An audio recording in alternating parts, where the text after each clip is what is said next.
मेरे प्यारे छात्रों, आप लोगों का math study bye Deepak Yadav channel में आप सभी लोगों का स्वागत है।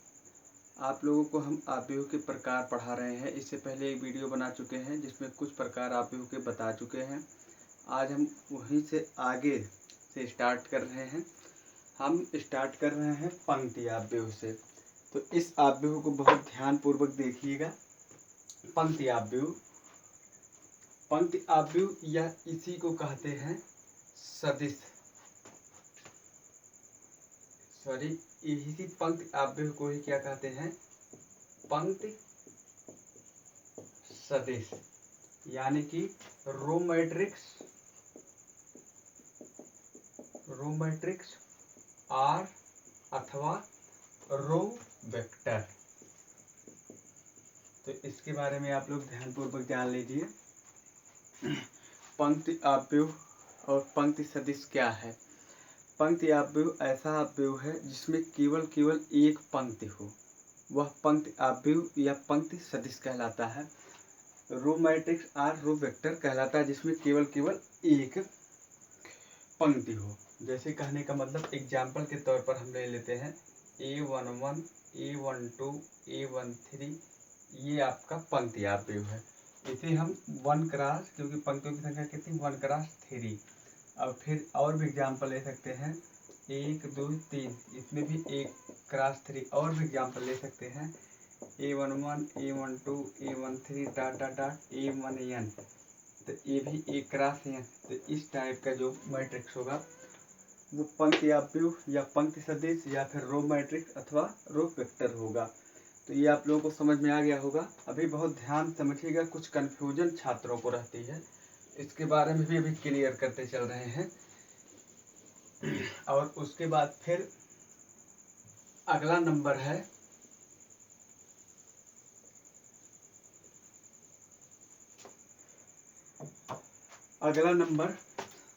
स्तंभ आव्यूह।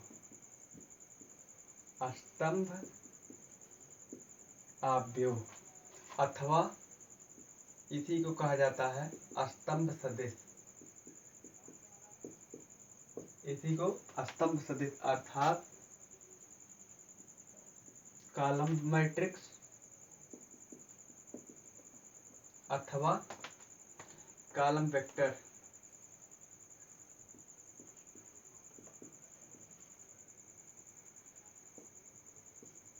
इसी को कहते हैं।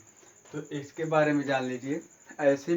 ऐसा आव्यूह जिसमें केवल एक स्तंभ होता है वह स्तंभ मैट्रिक्स या स्तंभ वेक्टर कहलाता है, जिसमें केवल एक ही स्तंभ हो। जैसे एग्जाम्पल के तौर पर हमने लिख दिया A11, A21, A31, ये हुआ। और भी है 1, 2, 3, 4, 5। ये देखिए कितने हैं? पंक्तियों की संख्या 1, 2, 3, 3 क्रॉस 1। पंक्तियों की संख्या 1, 2, 3, 4, 5, 5 क्रॉस स्तंभ 1 है। इसमें केवल स्तंभ कितने हो? 1 हो। इस प्रकार के मैट्रिक्स को हम क्या कहते हैं?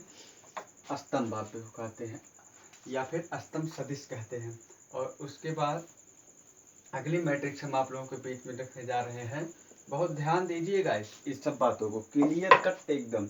शून्य आव्यूह अथवा रिक्त आव्यूह। शून्य आव्यूह अथवा रिक्त आव्यूह। शून्य आव्यूह अथवा रिक्त आव्यूह इसे कहते हैं 0 R null matrix. 0 R null OR, और एक नाम और है R वायर्ड मैट्रिक्स के नाम से जाना जाता है। ऐसा आव्यूह जिसमें सभी अवयव शून्य होते हैं वह 0 R नल R वायर्ड या शून्य आव्यूह अथवा रिक्त आव्यूह कहलाता है, जिसमें सभी अवयव क्या होते हैं? 0। और इसका आर्डर बहुत ध्यान से देखिएगा। जैसे 0, 0, 0, 0, ये 2 क्रॉस 2 का आर्डर है। और उसके बाद 0, 0, 0, 0, 0, 0, 0, 0, ये कितने क्रॉस कितने का है, 1 2, 2 क्रॉस 1 2 3 4, 2 क्रॉस 4 का। ये नल अवयव को कैपिटल ओ से भी प्रदर्शित करते हैं। तो इतना समझ में आ गया होगा। और उसके बाद मोस्ट इम्पॉर्टेंट, ये भी इम्पॉर्टेंट है, जब आप लोगों को इनवर्स निकाला जाएगा तो इसकी बहुत ज़रूरत पड़ेगी। आइडेंटिटी मैट्रिक्स अर्थात इकाई अथवा तत्समक अवयव, इकाई अथवा तत्समक अवयव यानी कि यूनिट और आइडेंटिटी मैट्रिक्स, ये बहुत इंपॉर्टेंट है। इकाई अथवा तत्समक अवयव ऐसा अवयव है जो केवल वर्ग अवयव में ही बनता है। ऐसा अवयव यह केवल एक वर्ग अवयव में ही बनता है। इसमें जो विकर्ण होता है, मेन डायगोनल होता है, हमने बताया मेन डायगोनल, जो मेन डायगोनल होता है वो सब 1 होता है, बाकी सब शून्य होते हैं। मेन डायगोनल केवल 1 होता है, बाकी सब क्या होते हैं, शून्य होते हैं। जैसे 1 0 0 0 1 0 0 0 1, देखिए 3 क्रॉस 3 की मैट्रिक्स है, वर्ग अवयव है, मेन डायगोनल इसका यही है, बाकी सब 0। इसको हम I3 से लिख सकते हैं या फिर I से भी लिख सकते हैं क्रम के अनुसार। और 1 0 0 0 डॉट डॉट डॉट 0, फिर 0 1 0 0 डॉट डॉट डॉट n तक हम कर देते हैं, या n तक कर देते हैं। 0 0 1 0 0 dot dot n dot dot n dot dot n dot dot, मतलब 0 रहेगा n, यहाँ पर 1 होगा dot dot 0 dot dot n, फिर ऐसे ऐसे डॉट डॉट, यहाँ पर लास्ट में 1 रहेगा। तो ये विकर्ण है, तो ये होगा n क्रॉस n की, ये I n से इसे प्रदर्शित करते हैं। इसे किससे प्रदर्शित करेंगे, I n से या फिर I से। जिस प्रकार से ऑर्डर रहेगा उसी प्रकार से उसका सफिक्स हो जाएगा। अगर 2 क्रॉस 2 का है 1 0 0 1, ये I2 होगा। 4 क्रॉस 4 का है I4, 5 क्रॉस 5 का है I5, 6 क्रॉस 6 का है I6, इसी प्रकार से होता जाएगा। और उसके बाद हमारा अगला अवयव है विकर्ण अवयव। बहुत ध्यान दीजिएगा, विकर्ण अवयव डायगोनल मैट्रिक्स।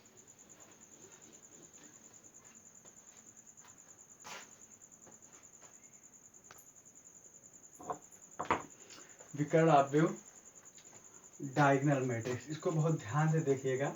विकर्ण अवयव डायगोनल मैट्रिक्स है क्या चीज। तो हमारा अगला है विकर्ण अवयव डायगोनल मैट्रिक्स। इसके बारे में भी आप लोग ध्यान दीजिएगा, इस विकर्ण अवयव को। विकर्ण अवयव अर्थात डायगोनल मैट्रिक्स,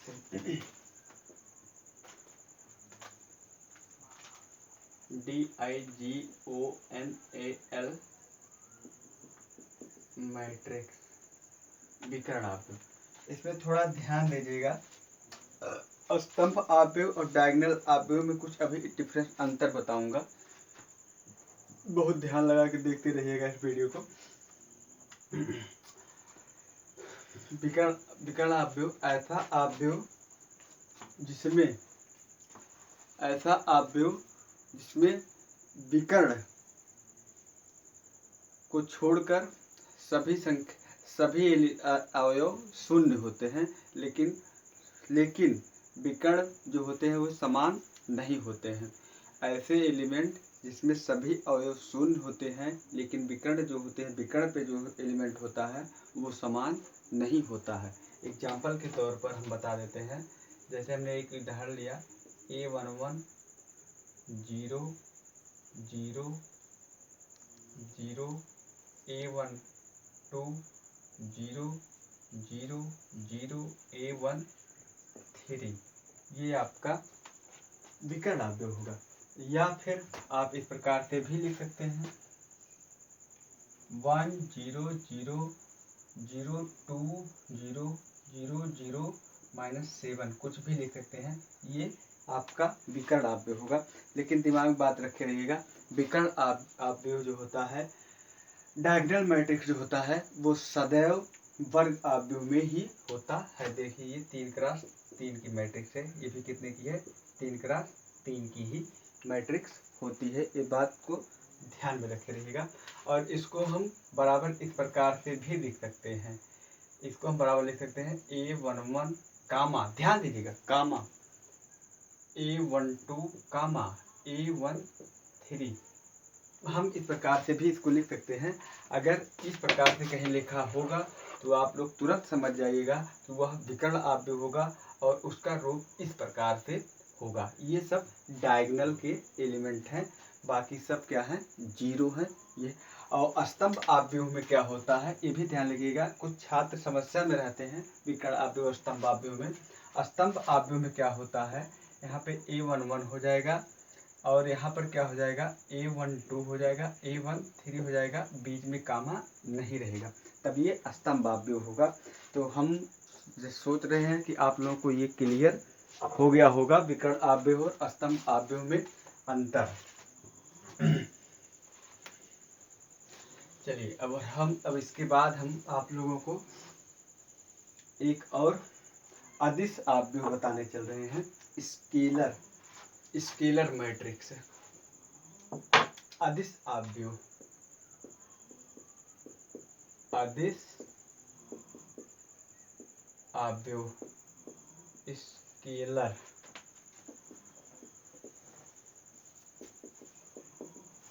स्केलर मैट्रिक्स। तो अदिश आव्यूह ऐसा, ये भी अदिश आव्यूह ऐसा आव्यूह होता है जो कि सबसे पहला काम वो भी वर्ग आव्यूह में ही बनता है। उसके जो डायगोनल होते हैं सब डायगोनल आपस में बराबर होते हैं। अदिश आव्यूह के सभी डायगोनल आपस में क्या होते हैं, बराबर होते हैं। वह जो होता है वो अदिश आव्यूह के रूप में होता है। जैसे एग्जाम्पल के तौर पर हम लिख सकते हैं अदिश आव्यूह में A11 0 0 A11। इसमें देखिए ये भी A11 है, ये भी A11 है, दोनों आपस में क्या है, बराबर है। अब विकर्ण आव्यूह में ये बराबर नहीं होता है।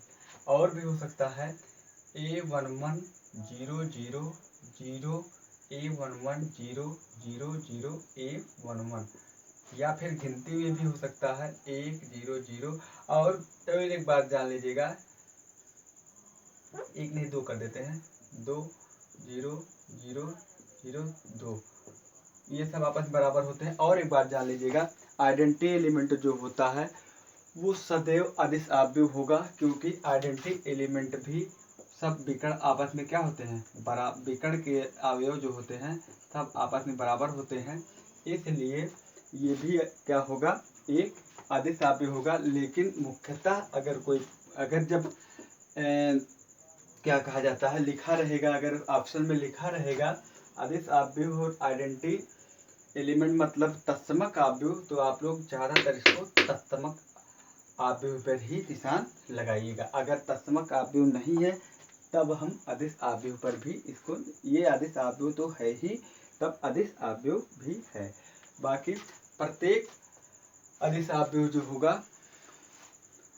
अदिश आव्यूह भी जो होगा वो आइडेंटिटी आव्यूह जो अदिश आव्यूह होगा, लेकिन सभी अदिश आव्यूह आइडेंटिटी आव्यूह नहीं होगा। चलिए इतना समझ में आ गया होगा, क्लियर हो गया होगा। और अब इसके बाद हम अगला आता है हमारा ऊपरी त्रिभुजीय आव्यूह। ऊपरी त्रिभुजीय आव्यूह मतलब अपर ट्रायंगुलर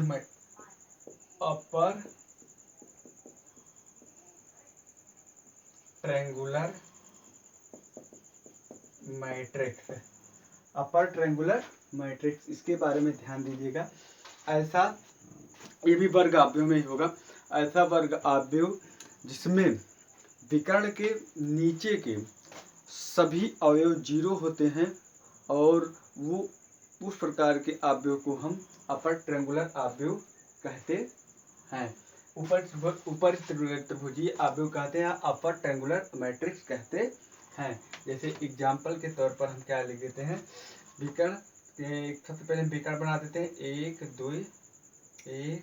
2 3, और उसके कुछ भी यहाँ पर रहे, 4 हो जाए, 7 हो जाए, 6 हो जाए, बाकी नीचे वाला जो अवयव 0 होगा ये अपर होगा। या फिर हम लिख सकते हैं, ये a बराबर हो गया, ये b बराबर कर दिए, a11 a12 a13, यहाँ पर 0 a22 a23 0 0 a33। इस प्रकार का अवयव जो होगा वह अपर ट्रायंगुलर अवयव होगा। और इसी प्रकार से एक आता है निम्न त्रिभुजीय अवयव, मतलब लोअर ट्रायंगुलर मैट्रिक्स। बस इसमें क्या होता है, ये तो अपर वाला समझ में आ गया होगा। अब लोअर वाला जो होता है, lower triangular matrix, lower triangular matrix, इसमें क्या होता है, इसमें बस यही होता है कि उल्टा हो जाता है। यह भी एक वर्ग अवयव में ही बनता है। लोअर ट्रायंगुलर मैट्रिक्स भी एक वर्ग अवयव में बनता है, जिस मुख्य विकर्ण के ऊपर के सभी एलिमेंट अवयव क्या होते हैं, शून्य होते हैं। बाकी यहाँ पर कुछ भी लिख दीजिए, ऊपर के 0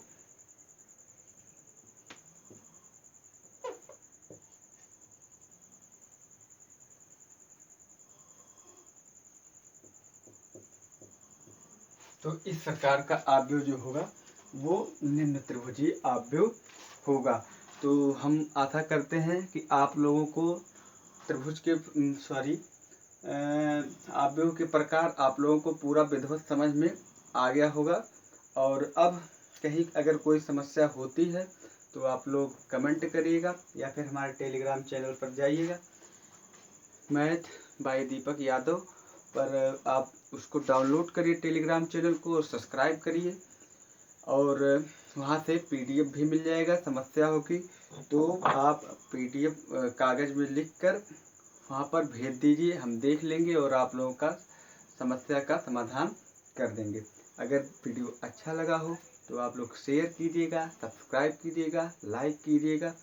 और इसी के साथ हम इतना बताते हैं। चलिए थोड़ा और बता दे रहे हैं। अब हम बता देते हैं अवयव में समानता कैसे होती है।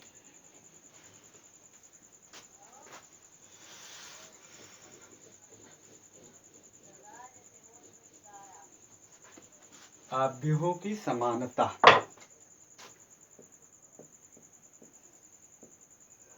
अवयवों की समानता। तो जैसे अब कोई भी अगर समानता, अगर हमको कुछ भी लिखना है, समानता के बारे में अगर हमको करना है तो कम से कम 2 लोगों की आवश्यकता होगी। अगर हमें कुछ तुलना करना है तो कम से 1 लोगों में कोई तुलना होगी नहीं, तो खुद ही अपने में पर्याप्त है। तो इसलिए अगर यदि हमको तुलना करना है तो कम से कम 2 लोगों की आवश्यकता पड़ेगी। तो इसलिए अगर जब भी कभी समानता होगी तो 2 मैट्रिक्स में होगी, 2 अवयव में होगा। तो इसमें कुछ बातें आप लोग ध्यान में रख लीजिएगा। अवयव का जो अगर दोनों अवयवों का क्रम जो बराबर है तभी समान होंगे, और क्रम भी बराबर होना चाहिए तथा प्रत्येक अवयव भी आपस में बराबर होने चाहिए, तब अवयव आपस में समान होगा। और ये भी एक क्रम बराबर होना चाहिए। जैसे एग्जाम्पल के तौर पे हमने लिख दिया कि यहाँ पर 8/4 और यहाँ पर 3 लिख दिया, यहाँ पर 7-2 लिख दिया, और यहाँ पर 6 लिख दिया। तो ये बराबर कब होगा, जब इसका ये A11 वाला पार्ट यहाँ पर 2 हो जाए, और यहाँ पर हम 3 को भी लिख सकते हैं 2 + 1, और 7 - 2 माने 5 अर्थात 8 माइनस 3 भी लिख सकते हैं और 3 गुणे 2। तो अब ये पार्ट इसके बराबर होगा, ये पार्ट इसके बराबर, ये इसके बराबर, ये इसके बराबर, तभी आपकी मैट्रिक्स जो होगी वो समान होगी, अन्यथा नहीं होगी। और इसका दिमाग में बात रखिएगा, क्रम तो मस्ट है, क्रम जरूर बराबर होना चाहिए। जैसे एग्जाम्पल के तौर पर हम एक और लिख देते हैं 0 0 0 0 0 0 0 0 0 0 0 0। ये मैट्रिक्स आपस में नहीं बराबर है, क्योंकि इसका क्रम क्या है, इसका क्रम 2 क्रॉस 3 है और इसका क्रम क्या है 3 क्रॉस 2 है तो जीरो मैट्रिक्स, लेकिन ये आपस में बराबर नहीं है। तो ये दिमाग में आप लोग हमेशा बात रखे रहिएगा कि मैट्रिक्स बराबर कब होगी, जब उसका क्रम बराबर होगा और प्रत्येक एलिमेंट आपस में क्या होंगे, बराबर होंगे।